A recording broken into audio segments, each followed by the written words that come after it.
Hello students, welcome to the class. आपका स्वागत है आपके अपने यूट्यूब चैनल द क्लास पर। इस वीडियो में हम लोग जैक बोर्ड का जो एग्जाम है क्लास 10th का, कल जो एग्जाम है 27 मार्च को विज्ञान का है, वो किसका एग्जाम है? आपका विज्ञान का है। उसके बारे में हम लोग जितना भी ऑब्जेक्टिव क्वेश्चन है डिस्कस करने वाले हैं। इंपॉर्टेंट क्वेश्चन है उसको डिस्कस करने वाले हैं। आंसर क्या होगा उसको बताने वाले हैं। कौन आपका एग्जाम में आएगा वो सभी क्वेश्चन को हम कराएंगे, क्योंकि इस पर जो मैथ का हम क्वेश्चन अपलोड किए थे वो सारा क्वेश्चन इसी से आया है। 40 में 40 आया है। जो जो स्टूडेंट मेरे वीडियो देख के गए थे उनका 40 में 40 नंबर आया है, ऐसा कमेंट करके बता रहे हैं। तो आप ये वीडियो को फुल देखिए, सब्सक्राइब कीजिए चैनल को। तो चलिए हम लोग स्टार्ट करते हैं। वीडियो को फुल देखिएगा प्लीज। क्वेश्चन नंबर 1 क्या है? किसी गोलीय दर्पण का फोकस वास्तविक होता है, मतलब किस गोलीय दर्पण का फोकस वास्तविक होता है? तो वास्तविक किसका होता है? अवतल दर्पण का। तो क्वेश्चन नंबर 1 का आंसर किसका? 1 का आंसर कौन हो जाएगा? ऑप्शन नंबर 1 अवतल दर्पण।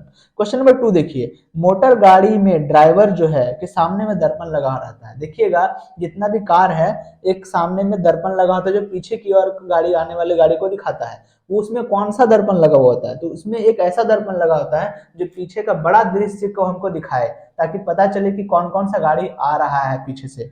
तो बड़ा दृश्य दिखाने के लिए कौन सा दर्पण है? उत्तल दर्पण है। क्वेश्चन नंबर 2 का आंसर कौन हो जाएगा? उत्तल दर्पण। क्वेश्चन नंबर 3 को देखते हैं। एक लेंस की क्षमता 2 डायोप्टर है। कितना दिया हुआ? 2 डायोप्टर।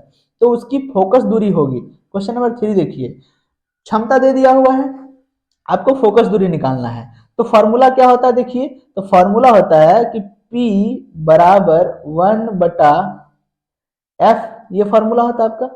तो 1/f, सॉरी P दिया हुआ है, कितना दिया हुआ? 2। ये रहा 1/f। अब f चला जाएगा 2 के पास और 2 आ जाएगा f के पास।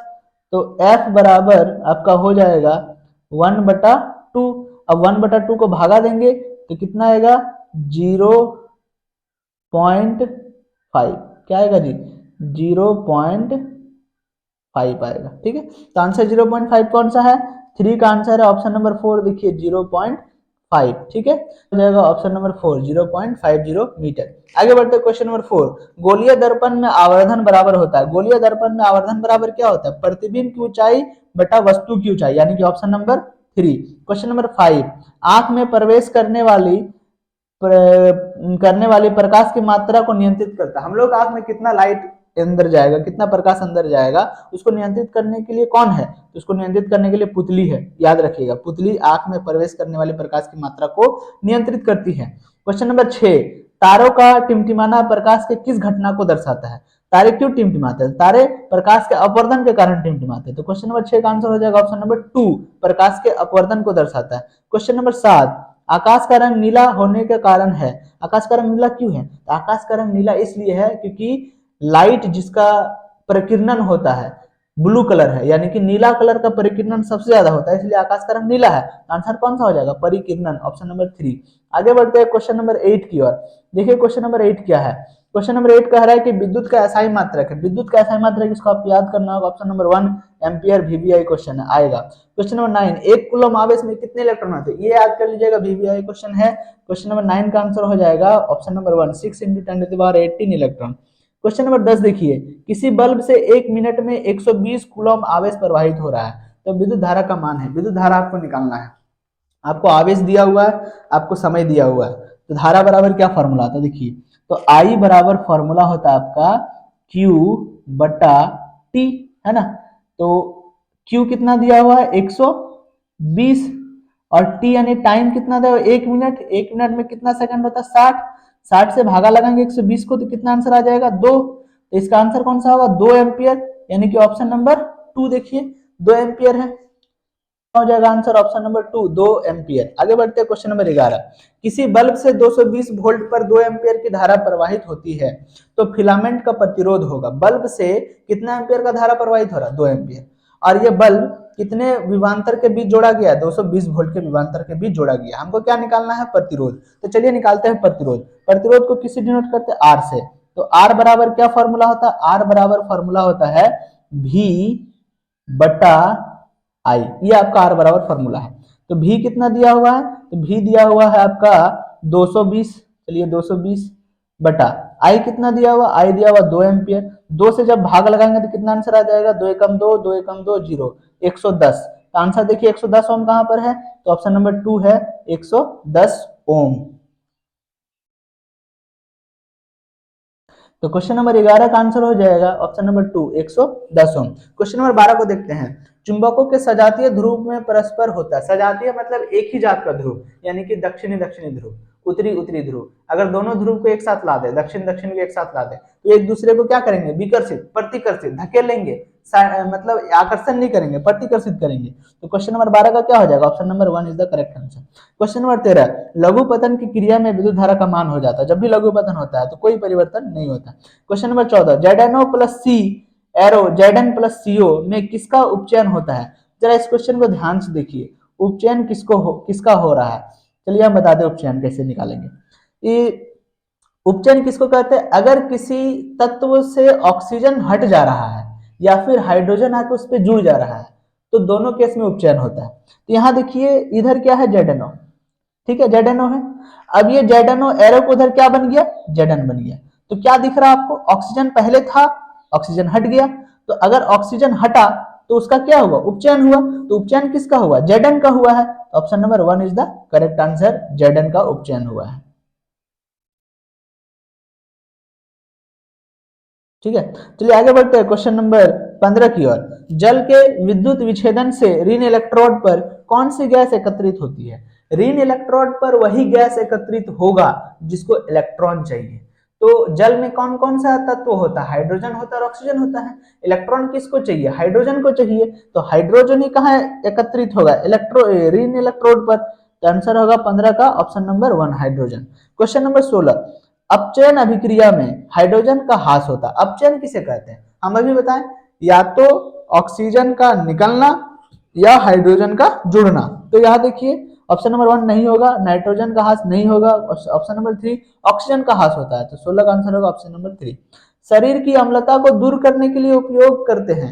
नींबू पानी पियेंगे क्या, नहीं, वो तो खुद अम्ल है। सिरका पियेंगे क्या, नहीं, वो भी अम्ल है।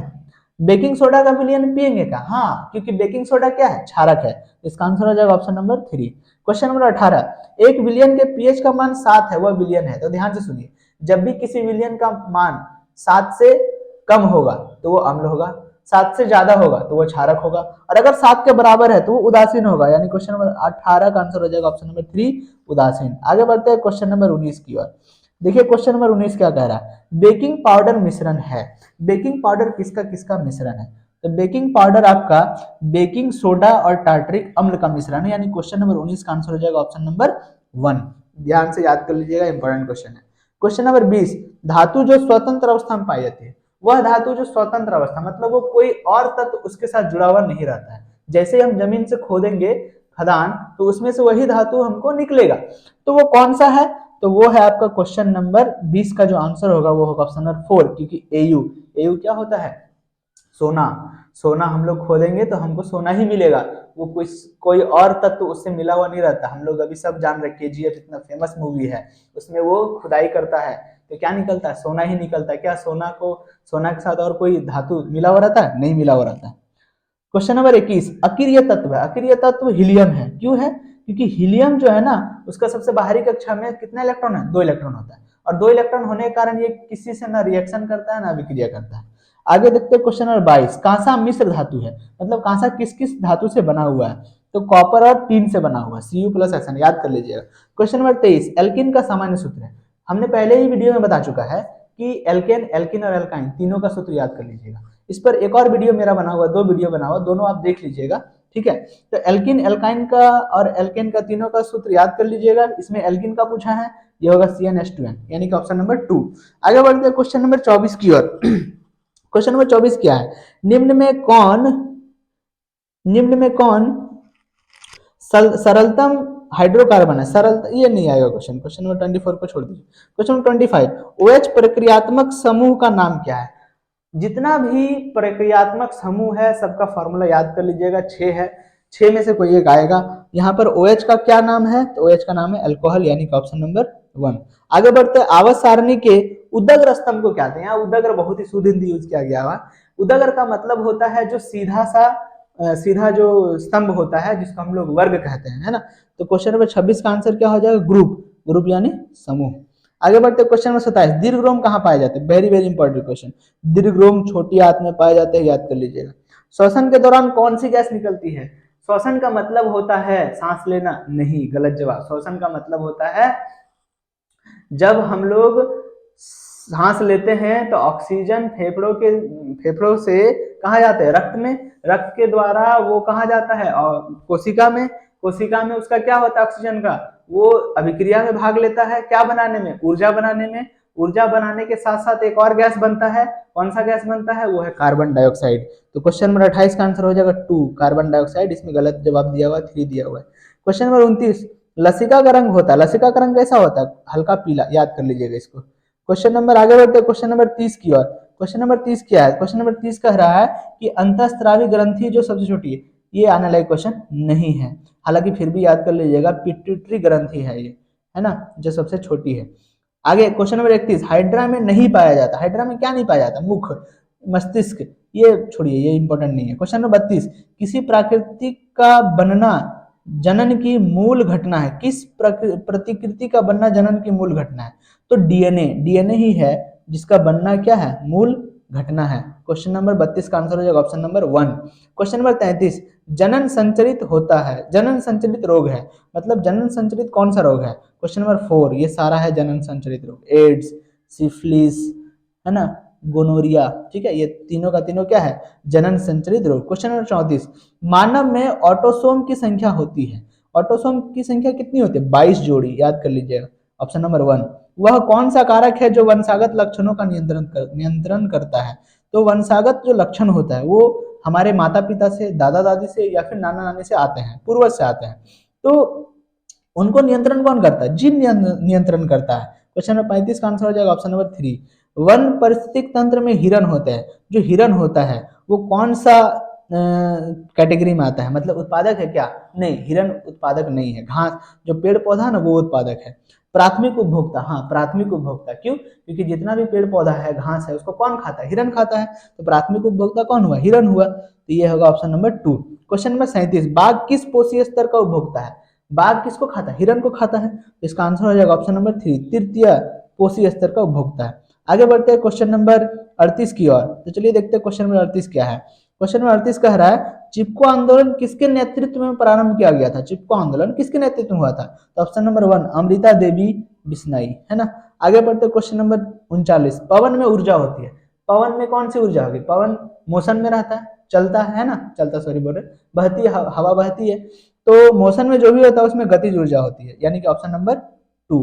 क्वेश्चन नंबर 40, प्रकृति में ऊर्जा का मुख्य स्रोत कौन है, तो हम लोग सभी जानते हैं इस पृथ्वी पर जितना भी ऊर्जा हम लोग को दिखाई दे रहा है, सॉरी, जितना भी ऊर्जा हम लोग हासिल कर रहे हैं इस पृथ्वी पर, ये सारा ऊर्जा कहाँ से आया है, सूरज से ही तो आया है, तो आंसर नंबर होगा ऑप्शन नंबर 3, सूर्य।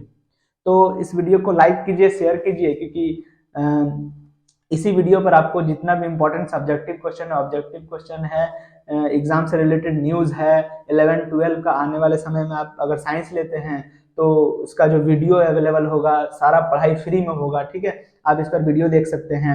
तो चैनल को सब्सक्राइब कीजिए और शेयर भी कीजिएगा। Thank you.